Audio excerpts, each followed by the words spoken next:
morning, guys, and welcome back to our channel. If you're new here, I'm Lacey. It's Wednesday, and I just wanted to kind of do a day in my life, but show a little bit more behind the scenes. I have been filming me actually teaching. I've been propping my phone up and showing you guys what it looks like for me to actually teach and talk to the kids, but I want to do more behind the scenes. It's been a week since I last filmed, but the science teacher is still out. She should be back tomorrow, but I still have the walkie for today. And I just need to figure out her class, if they're gonna split or if they're gonna find a sub. That is one thing that I have to do first thing in the morning since the kids are literally coming in about 2 minutes. So she's been out about a week. So the first few days we had a sub, but of course the kids take advantage because they say, oh, I need to go to the office for this. Oh, I need to go to the nurse. And of course subs don't know to say no. And then, so yesterday we tried to split the class and her class is the biggest. So my homeroom went from 18 to 28 and that was a lot. So we're trying to see if we can get a sub. So that's what I'm about to figure out. That's kind of behind the scenes. You don't really see what happens when a teacher is out, but that's pretty much what happens. Sub or split, we shall see. Can you go to channel 2, please? But is there any way we could get a sub today? She says she should be back tomorrow. Thank you so much. It's a little bit later now and a sub did end up coming. My next task is to find what work they're gonna do with the sub because I actually do plan for the science teacher's class. Science is not a tested subject, so the science teacher has actually stopped teaching science and she is teaching language arts to help me out. Standardized testing starts in a month and a half and it'll be here in no time. So that's why I am planning for her class and I'm trying to figure out something for them to do. I really have no idea what they're gonna do, but I should find something in my Google Drive or on Teachers Pay Teachers and get the copies so that way the sub is all good. Luckily, I'm all ready for the day. I have my copies, I have my PowerPoint made, so I'm just gonna focus on getting the sub ready. So I found some random stuff. Hopefully it'll work. We are doing argumentative stuff next week, so this is a good intro to argumentative. So I found a argumentative article that they have to color code, make sure they can find the claim, the reasons, the evidence. It should be really actually helpful. And then it has some questions like what is the author's claim, what's their opinion, what is their reason, just making sure they understand how to read argumentative.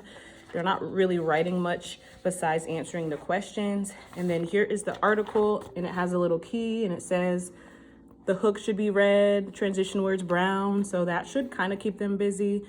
And then because that probably won't take the whole class, I have this sheet that is just fact and opinion because of course argumentative is opinion. So I want them to know what is fact, what is opinion.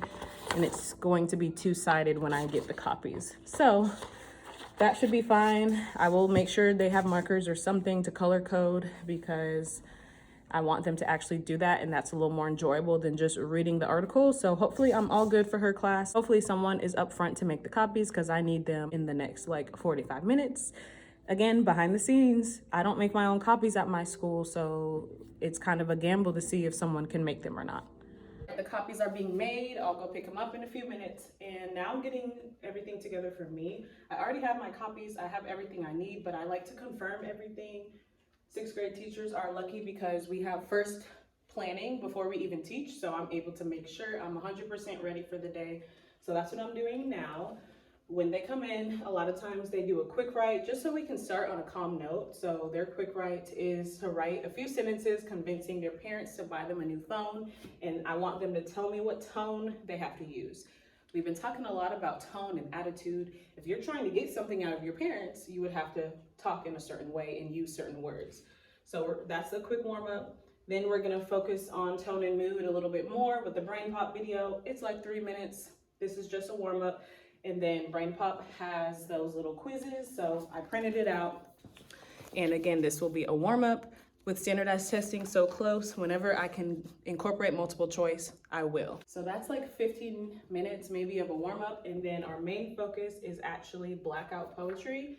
So this is one of my favorite things of the whole year. Last year I didn't do it, but this year I made sure to do it because I'm actually done with all of my standards. So I'm kind of have the freedom to do whatever I want to do to review and get ready for milestones. But before we get into the nitty-gritty review, I wanted to do one last creative fun thing.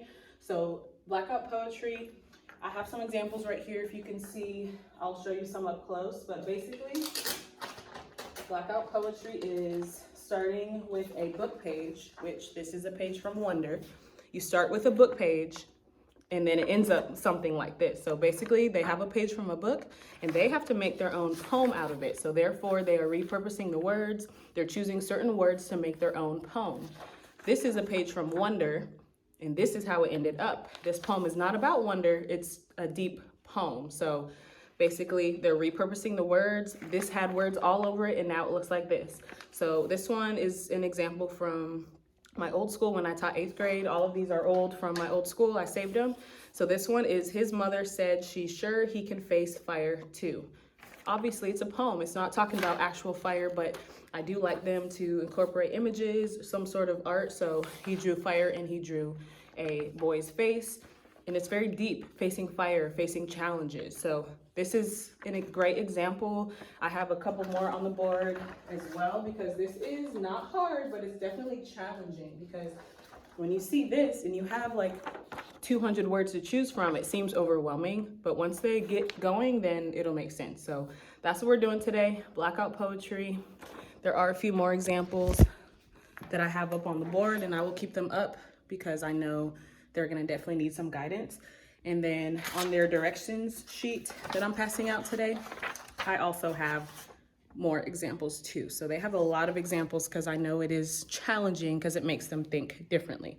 That will take, honestly, the rest of the week because it's Wednesday and it's due Friday because I know it challenges them. So once I go over it today, then tomorrow they're gonna come into class and know what to do, and same thing for Friday. I have just under 20 minutes left, so this is my planning period. So what I'm having to do now is plan some remediation because we had a quiz yesterday.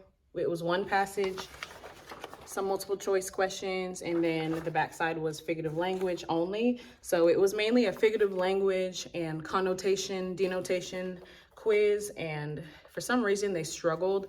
The multiple choice was fine, which is great because standardized testing will have a lot of multiple choice, but this backside, it gives them a sentence and they have to tell me which figurative language it is, and it was just a lot of careless mistakes, like people getting 60s or even 70s just because of careless mistakes, like onomatopoeia and metaphor, simile, like they have learned that for years.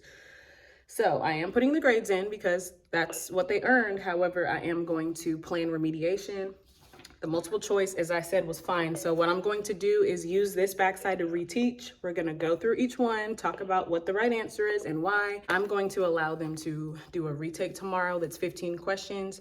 If they get all 15 right, then I'll add 15 points to their score. If they get 14 right, I'll add 14.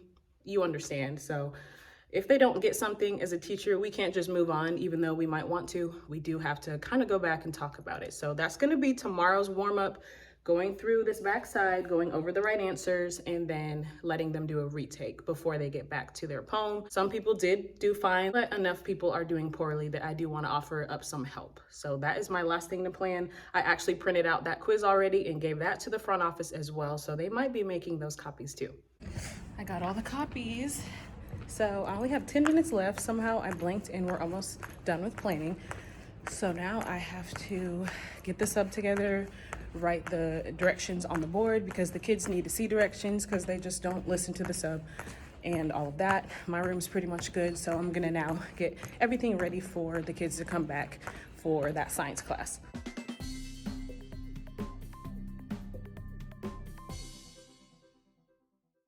You saw me put the stuff on the board in the room for the sub. I think the math teacher really isn't feeling well either, so she might end up having to go and we might actually have to split her class.